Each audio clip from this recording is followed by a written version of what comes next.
Janabheri news కి స్వాగతం. Bulletin లో ముందుగా హెడ్లైన్స్.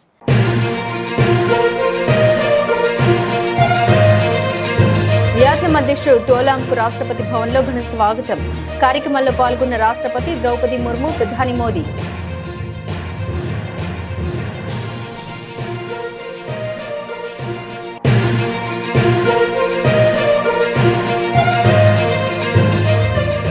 కేంద్ర కేబినెట్ కీలక నిర్ణయాలు. 1.52 లక్షల కోట్లతో అభివృద్ధి పథకాలకు గ్రీన్ సిగ్నల్.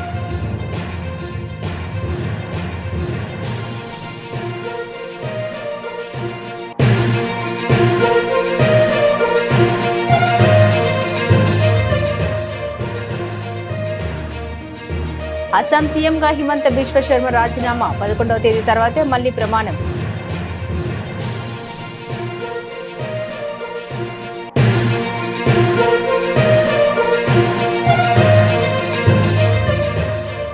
మోదీ అమిత్ షాల వ్యూహాలపై శశి థరూర్ ప్రశంసలు. కాంగ్రెస్ పార్టీ ఆత్మ పరిశీలన చేసుకోవాలన్న శశి థరూర్.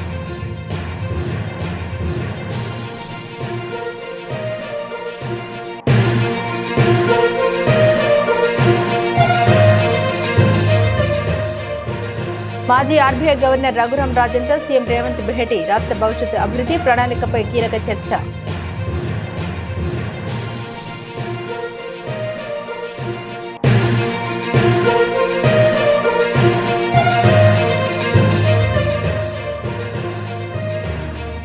హార్టికల్చర్పై ప్రత్యేక దృష్టి. బ్యాంకులకు సీఎం చంద్రబాబు కీలక సూచన.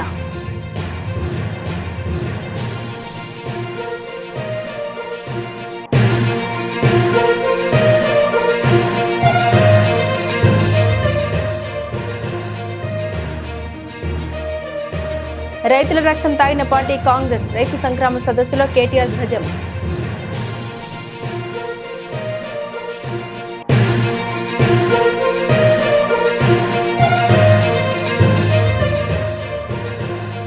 కనీస మద్దతు ధర లేక విలువెల్లాడుతున్న మొక్కజొన్న రైతులు. కూటమి ప్రభుత్వంపై విరుచుకుపడ్డ మాజీ ఎమ్మెల్యే కాయలి అనిల్ కుమార్.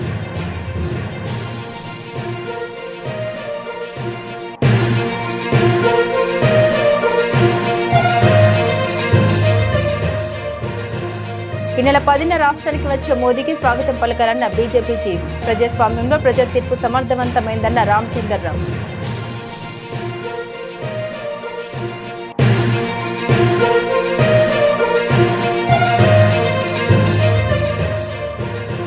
మార్గదర్శి కేసులో సుప్రీంకోర్టు తీర్పు అద్భుతం. వైసీపీ తరపున తీర్పును స్వాగతిస్తున్నామన్న జూపుడి ప్రభాకర్ రావు.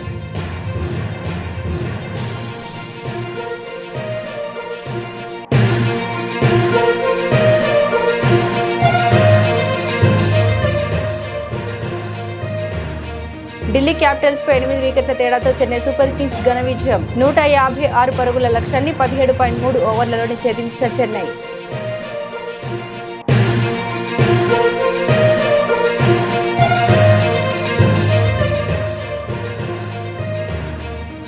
కోలుకున్న రూపాయి. దేశీయ సూచీలకు లాభాలు. లాభంలో కదలాడుతున్న సెన్సెక్స్, నిఫ్టీ.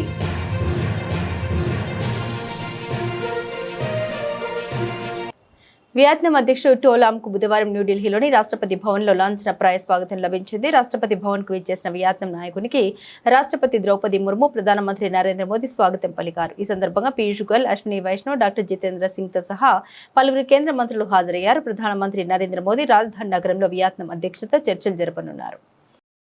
ప్రధానమంత్రి నరేంద్ర మోదీ అధ్యక్షతన జరిగిన కేంద్ర ఆర్థిక వ్యవహారాల కేబినెట్ పలు కీలక నిర్ణయాలు తీసుకుంది. ఈ నిర్ణయాలు కేంద్ర సమాచార ప్రసార శాఖ మంత్రి అశ్విని వైష్ణవ్ మీడియాకు వెల్లడించారు. దేశ అభివృద్ధిని పరుగులు పెట్టించే దిశగా కేంద్ర కేబినెట్ సంచలన నిర్ణయాలు తీసుకుందని తెలిపారు. ఈ సమావేశంలో పలు కీలక ప్రాజెక్టులు, సంక్షేమ పథకాలకు ఆమోదం తెలుపుతూ దాదాపు 1,52,702 కోట్ల నిధుల్ని మంజూరు చేసింది. మౌలిక సదుపాయాలు, వ్యవసాయం, సెమీకండక్టర్ రంగాలకు ఈ నిధుల్ని కేటాయించారు. రైతుల సంక్షేమం ధ్యేయంగా కేంద్రం భారీ కేటాయింపులు చేసింది. చెరుకు రైతులకు తీపి కబురు అందించింది. 2026-27 సంవత్సరానికి గాను చెరుకు ఫెయిర్ అండ్ రెమ్యునేటివ్ కోసం ఏకంగా 1 లక్ష కోట్లను కేటాయించింది. కాటన్ మిషన్ పత్తి ఉత్పాదకతను పెంచేందుకు మిషన్ ఫర్ కాటన్ ప్రొడక్టివిటీ కింద 5,659 కోట్లు మంజూరు చేసిందని అశ్విని వైష్ణవ్ తెలిపారు. किसानों के लिए जो कॉटन का मिशन है, जिसमें प्रोडक्टिविटी भी बढ़ाना, क्वालिटी भी बढ़ाना और टोटल प्रोडक्शन भी बढ़ाना, आज कैबिनेट ने जो अप्रूव किया वो करीब करीब 32 लाख किसान जो हमारे कपास उगाते हैं देश में, उनके लिए बहुत ही एक क्रांतिकारी कदम होगा। नाम इसका कपास क्रांति रखा गया है। कपास हिंदी में कॉटन को बोलते हैं। अभी भारत करीब विश्व का सेकेंड लार्जेस्ट कॉटन प्रोड्यूसर है। 297 लाख बेल्स प्रोडक्शन। लेकिन जो डिमांड है, क्योंकि भारत में टेक्सटाइल गारमेंट इसकी इंडस्ट्री तेजी से बढ़ रही है, तो जो डिमांड है वो एक्सपेक्टेड है 450 लाख बेल्स बाय 2030-31। जो आने वाले समय में डिमांड आने वाली है, उसके लिए अभी से तैयारी करना, ये आप जानते हैं कि प्रधानमंत्री जी का हमेशा से प्रयास रहता है कि शुरू से ही उसके लिए काम चालू करें। तो इस डिमांड को मीट करने के लिए आज जो कैबिनेट ने अप्रूव किया है, 5,659 करोड़ रुपए का ये प्रोजेक्ट है, जिसके 3 कंपोनेंट्स हैं। पहला कंपोनेंट रिसर्च, दूसरा प्रोडक्शन की टेक्नोलॉजीज को बढ़ाना, और तीसरा न्यू एज फाइबर्स के लिए किसानों को प्रोत्साहित करना। ये प्रधानमंत्री जी का विजन है। 5F, फार्म से फाइबर बनाना, फाइबर से फैक्ट्री में जाना, फैक्ट्री से फैशन, फैशन से फॉरेन शोर्स तक कॉटन का पूरी सप्लाई चेन को मेंटेन करना। जो 3 कंपोनेंट्स है, सबसे पहला रिसर्च और प्रोडक्शन को स्केल अप करना।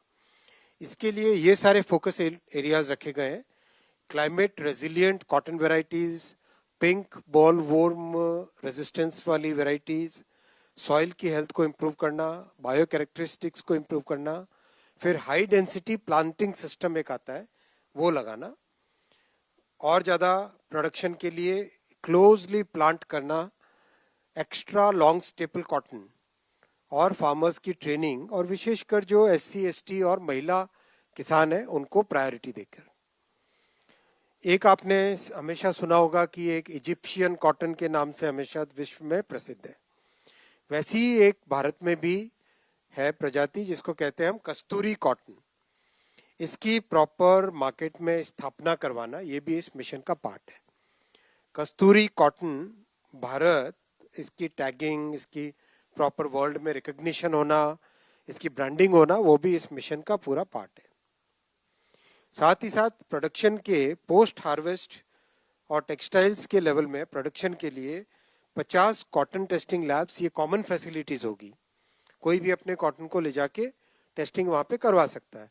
जैसे इलेक्ट्रॉनिक्स में कॉमन फैसिलिटीज बनी तो उसका बेनिफिट सारी इंडस्ट्री को मिला, वैसे ही ये भी कॉमन टेस्टिंग फैसिलिटीज बनेंगी स्किलिंग के लिए, और करीब 2000 जिनिंग और प्रेसिंग यूनिट्स देश भर में लगाए जाएंगे इस स्कीम के तहत।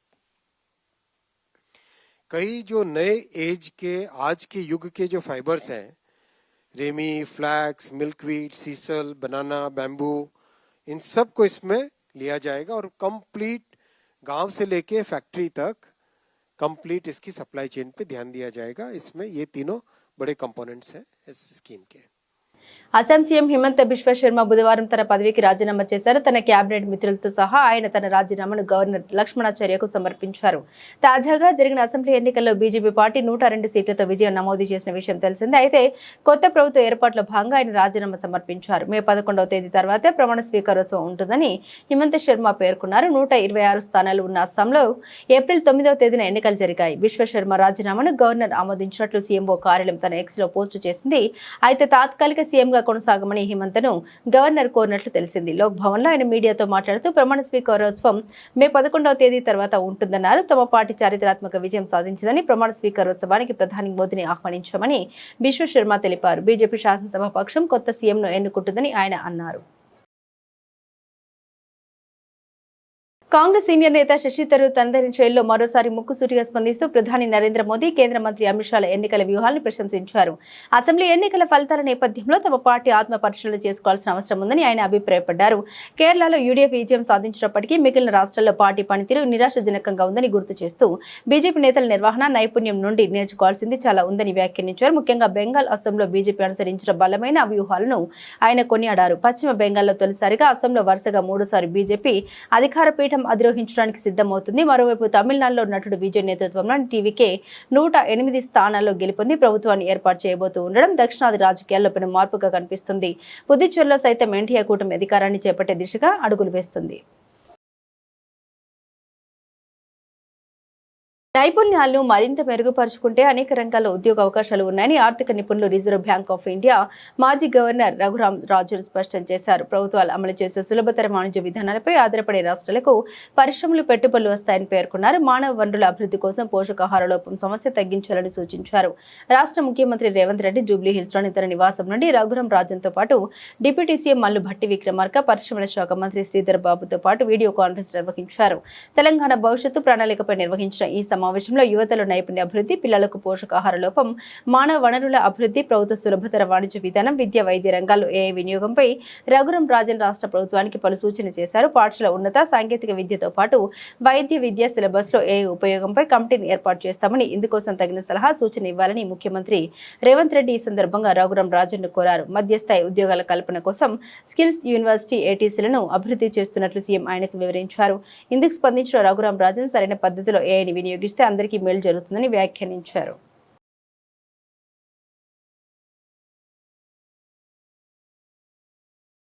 ఆంధ్రప్రదేశ్లో ప్రాధాన్యత రంగాలకు రుణ పరపతిని పెంచే లక్ష్యంతో 2026-27 ఆర్థిక సంవత్సరానికి గాను నాబార్డు రూపొందించిన రుణ ప్రణాళికను ముఖ్యమంత్రి నారా చంద్రబాబు నాయుడు ఆవిష్కరించారు. ఉండవల్లిలోని క్యాంపు కార్యాలయంలో నిన్న జరిగిన ఈ కార్యక్రమంలో 5,11,491 కోట్లతో కూడిన స్టేట్ ఫోకస్ పేపర్ను ఆయన విడుదల చేశారు.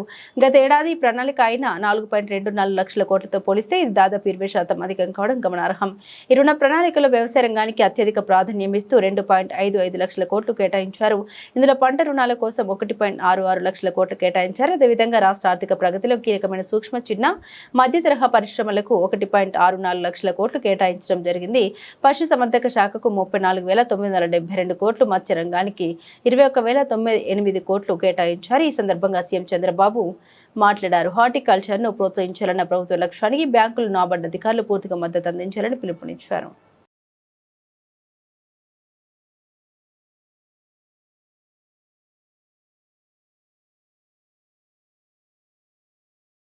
వరంగల్ జిల్లా కాకతీయ పౌరుషాల గడ్డ అని బీఆర్ఎస్ వర్కింగ్ ప్రెసిడెంట్ కేటీఆర్ అన్నారు. ఇది త్యాగాల గడ్డ, పోరాటాల గడ్డ అని తెలిపారు. తెలంగాణ ఉద్యమ సమయంలో వరంగల్ కదం తొక్కిందని గుర్తు చేశారు. వరంగల్లో ఏ మొదలుపెట్టినా విజయవంతమవుతుందని తెలిపారు. వరంగల్లో పోరాటం విల్లు ఎక్కుపెడితే ద్రోహుల గుండె జల్లుమంటుందని పేర్కొన్నారు. హన్మకొండలో నిర్వహించిన రైతు సంగ్రామ సదస్సులో కేటీఆర్ పాల్గొన్నారు. ఈ సందర్భంగా వారు మాట్లాడారు. అమలు కాని హామీలిచ్చి కాంగ్రెస్ పార్టీ మోసం చేసిందని మండిపడ్డారు. కొందరు కాంగ్రెస్ నేతలు రైతుల ఓట్ల కోసం గాలం వేశారని అన్నారు. వరంగల్ గడ్డ మీద నుండే కాంగ్రెస్ పార్టీ రైతుల డిక్లరేషన్ ప్రకటించిందని తెలిపారు. కాంగ్రెస్ నాయకులు పెద్ద దొంగలని కేటీఆర్ విమర్శించారు. రాహుల్ గాంధీ వరంగల్ డిక్లరేషన్ సభ పెట్టి దొంగ హామీలిచ్చారని మండిపడ్డారు. 100 రోజుల్లో అన్ని చేస్తామని చెప్పిండ్రు. బుద్ధిమంతులు అనుకొని చెప్పి మీరేమో సద్దులు కట్టిండ్రు. వాళ్ళేమో గద్ద మీద కూర్చున్నారు. 100 రోజులు పోయినాయి. ఇవాళ 900 రోజులు దగ్గరకు వచ్చింది. 2.5 ఏళ్ళు అయిపోయింది. ఏమైందిరా అయ్యా రైతు డిక్లరేషన్ అంటే? ఇవాళ ఊ లేదు, ఉప్పు రాయి లేదు, ఎక్కడ సడి లేదు, సప్పుడు లేదు. ఎన్నికలకు ముందేమో వరాల వాన కురిపించిండ్రు. ఇవాళ మాత్రం దున్నపోతు మీద వానబడ్డట్టే మాట్లాడిన ఒక్క మాట లేదు. ఒక్కటంటే ఒక్కటి వాళ్ళు ఇచ్చిన హామీ 34 హామీలు ఇస్తే డిక్లరేషన్లో ఒక్కటంటే ఒక్కటి కూడా అమలు కాలే. అయిందా కాదా మీరే చెప్పాలని చెప్పి నేను కోరుతా ఉన్నా. ఎకరానికి రాహుల్ గాంధీ చెప్పినట్టు ఎకరానికి 15,000 రూపాయలు వస్తున్నాయా? వస్తున్నాయా లేవా? గట్టిగా చెప్పాలి. వినబడతలేదు. రాకపోతే ఇక్కడ చైలు ఉప్పాల లేవని చెప్పాలి. వస్తున్నాయా లేవా? ఎకరానికి 15,000. 2 లక్షల రుణమాఫీ జరిగిందా? రైతు కూలీలకు 12,000 వేస్తుండ్రా? అన్ని పంటలకు బోనస్ వస్తుందా? అన్ని పంటలు కొంటుండ్రా? కౌలు రైతుకు ఎకరానికి 14,000 వస్తుందా? వినబడతలేదు. సప్పుడు తగ్గింది. పంటల బీమా పథకం వచ్చిందా? అసైన్డ్ రైతులకు పట్టాలు ఇచ్చిండ్రా? 34 హామీలలో ఒక్కటన్నా అమలైందా? 4 ఏళ్ల తర్వాత రైతు బతుకు బాగుపడ్డదా, చెడిపోయిందా? ఇది వాస్తవం. ఇట్లున్నది 4 ఏళ్ల తర్వాత. రైతు డిక్లరేషన్ అనేది ఒక బోగస్ పత్రం, ఒక బక్వాస్ ముచ్చట, ఒక చిత్తు కాగితంతో సమానమైన డిక్లరేషన్ను ఇదే వరంగల్ గడ్డ మీద మీకిచ్చి మోసం చేసినందుకే ఇవాళ అదే గడ్డ మీదకి వెళ్ళి ఈ సంగ్రామ సదస్సు ద్వారా ఈ ప్రభుత్వానికి ఒక హెచ్చరిక జారీ చేసేందుకే రైతాంగం తరఫున ఈ కార్యక్రమం ఇక్కడ పెట్టుకున్నాం.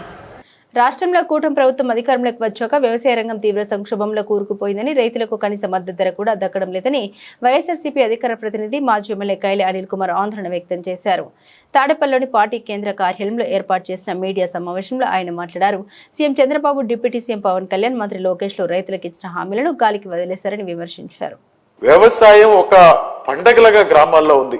రైతు భరోసా కేంద్రాల ద్వారా ధాన్యం కొనుగోలు చేయటం, ధాన్యం మద్దతు ధర ఇప్పించటం, డైరెక్ట్ గా దళారీ వ్యవస్థ లేకుండా రైతులకే పూర్తిగా ధాన్యాన్ని అమ్ముకునే అవకాశం కల్పించిన ఘనత వైఎస్ఆర్ కాంగ్రెస్ పార్టీ అని చెప్పి కూడా ఈ సందర్భంగా మనం చేస్తా ఉన్నాం. అదేవిధంగా మొక్కజొన్న విషయానికి వస్తే ఉదాహరణ తీసుకుంటే మార్క్ఫెడ్ ద్వారా 2019-20 సంవత్సరంలో 4,17,268 టన్నులు మార్క్ఫెడ్ ద్వారా కొనుగోలు చేసి మద్దతు ధర ఇప్పించిన ఘనత వైఎస్ఆర్ కాంగ్రెస్ పార్టీ అని చెప్పి ఈ సందర్భంగా గుర్తు చేస్తా ఉన్నాం. అదేవిధంగా 2021లో 3,06,713 టన్నులు, అదేవిధంగా 22-23లో 73,302 టన్నులు మొక్కజొన్న మార్కెట్ ద్వారా అది కూడా మద్దతు ధర ఇప్పించిన ఘనత వైఎస్ఆర్ కాంగ్రెస్ పార్టీది, జగన్మోహన్ రెడ్డి గారిది అని చెప్పి కూడా ఈ సందర్భంగా గుర్తు చేస్తా ఉన్నాం. అదేవిధంగా రబీలో పక్క రాష్ట్రాల్లో కూడా తెలంగాణ గాని, కర్ణాటక గాని, ఉత్తరప్రదేశ్ గాని అన్ని చోట్ల కూడా మద్దతు ధరకి ఈరోజు కొంటా ఉన్నారు. కానీ ఈ రాష్ట్రంలో వ్యవసాయం గురించి ఆలోచించే ప్రశ్నే అసలు వాళ్ళకి ఉత్పన్నం అవ్వట్లేదు. అదేమనంటే రైతుల్ని ఈ మధ్యకాలంలో మా కలెక్టర్ గారిని అడిగితే మేము ఏం చేసే పరిస్థితి లేదండి, సెంట్రల్ గవర్నమెంట్ కి ప్రభుత్వం ఉత్తరం రాసింది, ఆ ఉత్తరం నుంచి నీ ఉత్తరం సమాధానం వచ్చే వరకు రైతులు ఎక్కడ వెయిట్ చేస్తారు?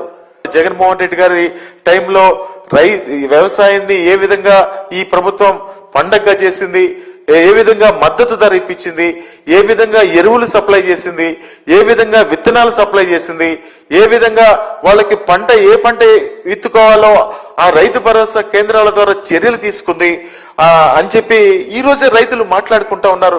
జగన్మోహన్ రెడ్డి గారు ఈ రోజు గుర్తుకొస్తా ఉన్నారు ప్రతి రైతుకి కూడా. ఆయన ఎన్నికల ముందు అబద్ధాలు చెప్పారు. ఈ అబద్ధాలు చెప్పి ఈ రోజు అధికారంలోకి వచ్చి కనీసం రైతు గురించి కూడా మాట్లాడిన పరిస్థితులన్నీ కూడా ఈ రోజు గుర్తు చేసుకుంటా ఉన్నారని చెప్పి కూడా ఈ సందర్భంగా తెలియజేస్తా ఉన్నాం. చివరిగా మోందా తుఫాన్ వల్ల మమతా బెనర్జీ, రాహుల్ గాంధీలు గతంలో ఓటు చోరీ చేసి ఎన్నికల్లో గెలిచారా అని తెలంగాణ బీజేపీ అధ్యక్షుడు రామచంద్రరావు ప్రశ్నించారు. హైదరాబాద్ లో ఆయన మాట్లాడుతూ యావత్ ప్రపంచం ఆర్థిక మాంద్యంలో కొట్టుమిట్టాడుతూ ఉంటే మోదీ ఆధ్వర్యంలో భారతదేశం ప్రగతి పథంపై పరుగులు పెడుతుందని అన్నారు. ఈ నెల 10వ తేదీన రాష్ట్రానికి వస్తున్న ప్రధాని మోదీకి ప్రజలు ఘన స్వాగతం పలకాలని కోరారు. బెంగాల్లో 100 సీట్లలో ఓటు చోరీ జరిగిందని మమతా బెనర్జీ విమర్శలు చేయడం విడ్డూరంగా ఉందని అన్నారు. వీళ్ళకు ఓటు చోరీ అలవాటు కాబట్టి అప్పుడు గెలిచారని చురకంటించారు. ఎన్నికల్లో ఓడిపోతే ప్రజల తీర్పు అంగీకరించాలని, కానీ ప్రజల అవమానపరిచే మాటలు సరికాదని అన్నారు. ప్రజాస్వామ్యంలో ప్రజా తీర్పు సర్వశక్తివంతమైందని అన్నారు. 10వ తారీఖు నాడు నరేంద్ర మోదీ గారు రాబోతున్నారు హైదరాబాద్కు. తెలంగాణకు మొట్టమొదటిసారిగా పార్లమెంట్ ఎన్నికల తర్వాత వస్తున్నారు కాబట్టి, 3వ ప్రధానంగా వస్తున్నారు కాబట్టి 10వ తారీఖు నాడు ఈ యొక్క బహిరంగ సభ దీన్ని సఫలీకరణ చేయాలని చెప్పేసి కూడా యావత్ తెలంగాణ ప్రజల్ని కోరుతా ఉన్నాను. మరి ఆ ప్రచారం సందర్భంగా ఈరోజు తార్నాకలో వాల్ రైటింగ్ కూడా చేయడం జరిగింది. ఈ వాల్ రైటింగు ద్వారా, పోస్టర్ల ద్వారా, ఫ్లెక్సీల ద్వారా ఈరోజు ప్రచారం భారతీయ జనతా పార్టీ చేస్తూ ఉంది. కార్యకర్తలు వాల్ రైటింగ్ చేస్తూ ఉన్నారు. నేను కూడా ఈ వాల్ రైటింగ్లో పాల్గొనడం జరిగింది. ఎందుకంటే నరేంద్ర మోదీ గారు దేశానికి ఈరోజు వారు చేసినటువంటి ఒక సేవలు కానీ, దేశానికి ఈరోజు ఒక ఆర్థికమైనటువంటి ఒక దిశ చూపెట్టినటువంటి వ్యక్తి. ప్రపంచం మొత్తం కూడా ఆర్థిక మాంద్యం ఉన్నప్పటికీ మన భారతదేశంలో మనం ప్రగతి వైపు పోతూ ఉన్నాం, అభివృద్ధి వైపు పోతూ ఉన్నాం. కాబట్టి ఈ సందర్భంగా వారికి పెద్ద ఎత్తున స్వాగతం పలకాలని చెప్పి తెలంగాణ ప్రజలని కోరుతూ, మరి వాల్ రైటింగ్లో ఈరోజు తెలంగాణ తార్నాకలో ఉన్నటువంటి ఒక మా కార్యకర్తలు, నాయకులు అందరూ కూడా దీనిలో పాల్గొనడం జరిగింది. మరి మాజీ మేయర్, రాష్ట్ర ఉపాధ్యక్షులు మన బండ కార్తికేయుడు గారు, శారదా మల్లేష్ గారు, నాగేష్ రెడ్డి గారు, వెంకటేష్ గౌడ్ గారు, రాము వర్మ గారు, అదే ఉపేందర్ యాదవ్ గారు అధ్యక్షుడు, సత్యరెడ్డి కరుణాకర్ అందరూ కూడా పాల్గొని, వేరు యాదవ్ గారు సీనియర్ నాయకుడు, పోజా యాదవ్ అందరూ కూడా పాల్గొని, సుబ్బారావు గారు, దళిత్ మోర్చా అందరూ కూడా పాల్గొన్నారు. ఈ యొక్క ప్రోగ్రాం సక్సెస్ చేసినందుకు నేను కార్యకర్తలందరూ కూడా అభినందన చెప్తా ఉన్నాను. బెంగాల్లో 100 సీట్లు చొరయ్యా మమత అన్నది, దానికి రాహుల్ గాంధీ కూడా మద్దతు తెలిపారు. గతంలో కూడా ఓట్లు చోరీ చేసేటోళ్ళే చోరీ మాట్లాడతారు. వీళ్ళందరికీ చోరీ అలవాటే మొన్న గెలిచారు. ఇప్పుడు చోరీ నడవట్లేదు వీళ్ళది. ఓడిపోతే ప్రజల వారి యొక్క తీర్పుని వాళ్ళు ఒప్పుకోవాలి. ప్రజల్ని అవమానపరిచేటువంటి మాటలు మాట్లాడితే ప్రజా తీర్పు ప్రజాస్వామ్యంలో అది సర్వోత్తమైనటువంటిది. దాన్ని కూడా అవమానపరిచేటటువంటి కాంగ్రెస్ పార్టీ 3 సార్లు మమతా గెలిచింది. మేము ఎప్పుడైనా అన్నామా? మేము ప్రజల ఒక తీర్పుని వాటికి ఇచ్చినాం, వారికి రెస్పెక్ట్ చేసినాం. ఈరోజు వాళ్ళు ఎందుకు ఈ విధంగా మాట్లాడుతున్నారు? వాళ్ళు ఓడిపోతే ఈవీఎం బాగలే, వాళ్ళు ఓడిపోతే మోదీ బాగలే, వారు ఓడిపోతే ఈసీఐ బాగలే, వారు ఓడిపోతే ఏది బాగలేదు, దేశం కూడా బాగలేదు వాళ్ళకైతే. కాబట్టి ఎప్పుడైనా ఓటమిని ప్రజాస్వామ్యంలో ప్రజా తీర్పుని మనం గౌరవించాల్సిన అవసరం ఉన్నది.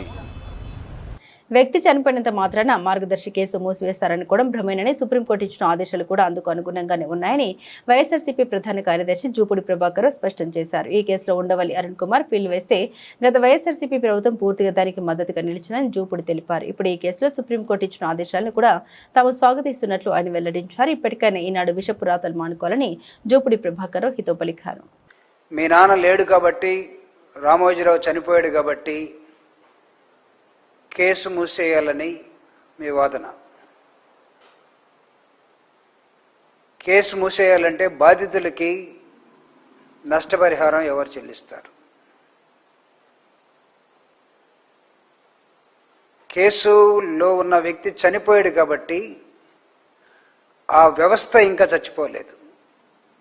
వ్యవస్థ బ్రతికున్నంత వరకు ఈ కేసు బతికే ఉంటుంది. అన్నీ మూసుకొని బాధితుల తరపున బాధితులకు ఏది చెల్లించాలో అది చెల్లించండి అని సుప్రీంకోర్టు ఒక అద్భుతమైన తీర్పు. ఉండవల్లి అరుణ్ కుమార్ గారు పోరాటం జరుగుతూనే ఉంది. ఆయనకి జగన్మోహన్ రెడ్డి గారు ముఖ్యమంత్రిగా ఉన్నప్పుడు ప్రభుత్వం తరపున ఇచ్చినటువంటి అండదండలు, ఆ తర్వాత ఈ మధ్యకాలంలో హైకోర్టుని ఆంధ్రప్రదేశ్ కంబైన్డ్ స్టేట్లో మరిపించి మేము తిరిగి చెల్లించేస్తున్నాం కాబట్టి కేసు కొట్టేయాలి. ఇది ఎలా సాధ్యమవుతుంది? దీన్ని సుప్రీంకోర్టులో పిల్లేసినటువంటి ఉండవల్లి అరుణ్ కుమార్ గారు ఆయనకు వచ్చినటువంటి సమాధానం ఏంటంటే, మార్గదర్శి కేసు ఇక్కడితో ముగించాలంటే ఆస్తులు అటాచ్ చేసి బాధితులకు పంచుతాం, జాగ్రత్తగా ఉండండి.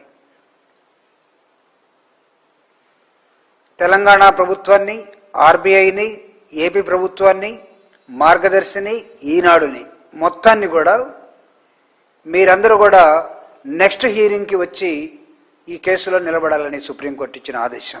కంపెనీస్ యాక్ట్ ప్రకారం కూడా రిజిస్టర్ కాలేదు మార్గదర్శి. అంటే రిజిస్టర్ కాని ఒక కంపెనీ దాదాపు 2600 కోట్ల రూపాయలు ప్రజల దగ్గర నుంచి, వాళ్ళు కూడా ఎంతమంది ప్రజలు మోసం చేశారు? మీరు 2,75,000 మంది డిపాజిటర్లు, చిట్ ఫండ్లు కట్టుకునేవాళ్ళు, డిపాజిట్లు చేసేవాళ్ళు, ఇలాంటి వాళ్ళందరినీ, వీళ్ళందరినీ నువ్వు వాడుకొని వాళ్ళ డబ్బులు తీసుకొని వాళ్ళ డబ్బులతోటి నువ్వు వేరే వ్యాపారం పెట్టి ఈనాడు పేపర్ అని, పచ్చళ్ళని, రకరకాల ఐపీఎల్ 2026 సీజన్లో చెన్నై సూపర్ కింగ్స్ మరో అద్భుత విజయాన్ని నమోదు చేసింది. ఢిల్లీలోని అరుణ్ జైట్లీ స్టేడియంలో జరిగిన మ్యాచ్లో ఢిల్లీ క్యాపిటల్స్ పై 8 వికెట్ల తేడాతో ఘన విజయం సాధించింది. సంజు శాంసన్ విధ్వంసక ఇన్నింగ్స్తో చెలరేగడంతో ఢిల్లీ నిర్దేశించిన 156 పరుగుల లక్ష్యాన్ని చెన్నై 17.3 ఓవర్లలో కేవలం 2 వికెట్లు కోల్పోయి ఛేదించింది. టాస్ గెలిచి బ్యాటింగ్ ఎంచుకున్న ఢిల్లీ క్యాపిటల్స్ నిర్ణీత 20 ఓవర్లలో 7 వికెట్ల నష్టానికి 155 పరుగులు చేసింది. చెన్నై బౌలర్ల క్రమశిక్షణతో కూడిన బౌలింగ్ ముందు ఢిల్లీ టాపర్ తడబడింది. అయితే చివర్లో ట్రిస్టన్ స్టార్, సమీర్ రిజ్వీ నాట్అవుట్ పోరాటంతో ఢిల్లీ ఆ మాత్రం స్కోర్ అయినా చేయగలిగింది. చెన్నై బౌలర్లో నూర్ అహ్మద్ 2 వికెట్లు పడగొట్టారు. అనంతరం 156 పరుగుల లక్ష్యంతో బరిలోకి దిగిన చెన్నైకి ఆరంభంలోనే షాక్ తగిలింది. కెప్టెన్ రుతురాజ్ గాయక్వాడ్ ఉర్విల్ పటేల్ త్వరగా పెవిలియన్ చేరారు. ఈ దశలో క్రీజ్లోకి వచ్చిన సంజు శాంసన్, కార్తిక్ శర్మ నాట్అవుట్ 31 బంతులు 4 4లు 2 సిక్సర్లతో కలిసి అద్భుతమైన భాగస్వామ్యం నెలకొల్పాడు. వీరిద్దరూ 3వ వికెట్కు అజేయంగా 114 పరుగులు జోడించి జట్టుకు సునాయాస విజయాన్ని అందించారు. శాంసన్ తన మెరుపు బ్యాటింగ్తో మ్యాచ్ స్వరూపాన్ని మార్చేశాడు.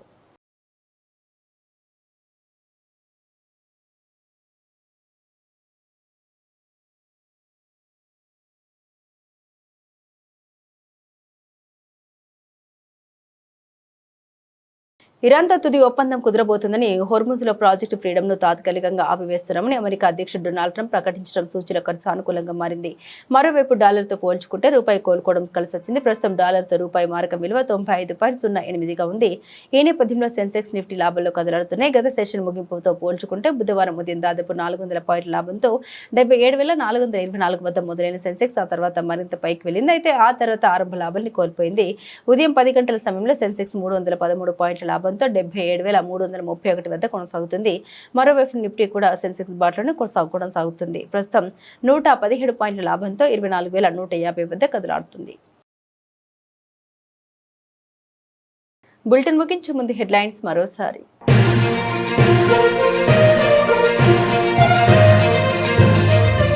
వియత్నాం అధ్యక్షుడు టోలాంకు రాష్ట్రపతి భవన్లో ఘన స్వాగతం. కార్యక్రమంలో పాల్గొన్న రాష్ట్రపతి ద్రౌపది ముర్ము, ప్రధాని మోదీ.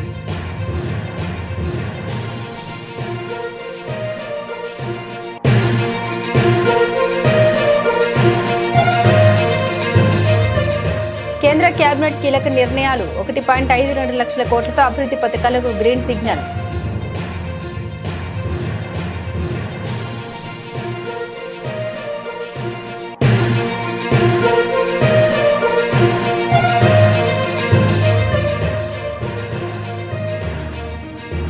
అస్సాం సీఎంగా హిమంత బిశ్వ శర్మ రాజీనామా. 11వ తేదీ తర్వాతే మళ్లీ ప్రమాణం.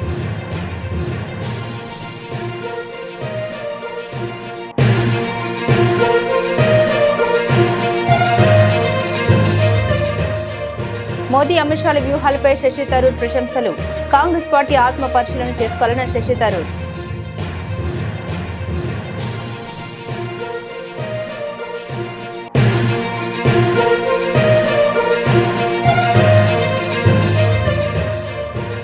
మాజీ ఆర్బీఐ గవర్నర్ రఘురాం రాజన్తో సీఎం రేవంత్ భేటీ. రాష్ట్ర భవిష్యత్తు అభివృద్ధి ప్రణాళికపై కీలక చర్చ.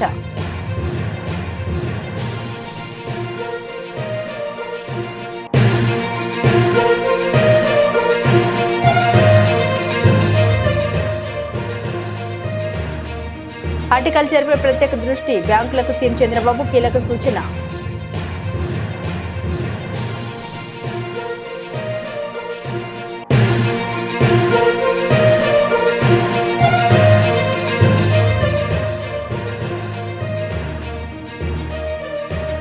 రైతుల రక్తం తాగిన పార్టీ కాంగ్రెస్. రైతు సంగ్రామ సదస్సులో కేటీఆర్ ధ్వజం.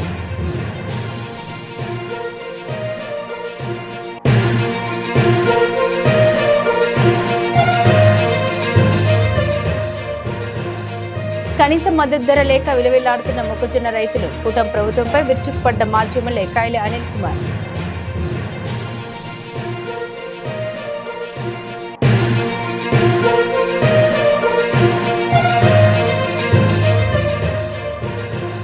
ఈ నెల 10న రాష్ట్రానికి వచ్చే మోదీకి స్వాగతం పలకాలన్న బీజేపీ చీఫ్. ప్రజాస్వామ్యంలో ప్రజా తీర్పు సమర్థవంతమైందన్న రామచంద్రరావు.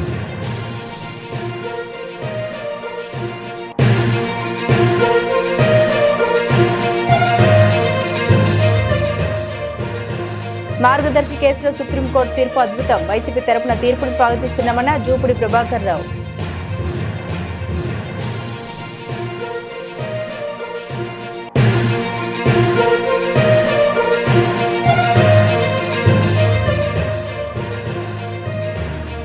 ఢిల్లీ క్యాపిటల్స్ పై 8 వికెట్ల తేడాతో చెన్నై సూపర్ కింగ్స్ ఘన విజయం. 156 పరుగుల లక్ష్యాన్ని 17.3 ఓవర్లలోనే ఛేదించిన చెన్నై.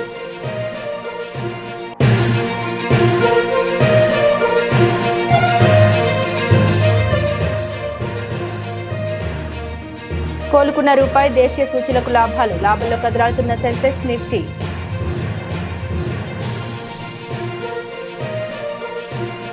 ఇవి బులెటిన్లోని విశేషాలు. తిరిగి మరో బులెటిన్తో మళ్ళీ కలుసుకుందాం. అంతవరకు సెలవు. నమస్కారం.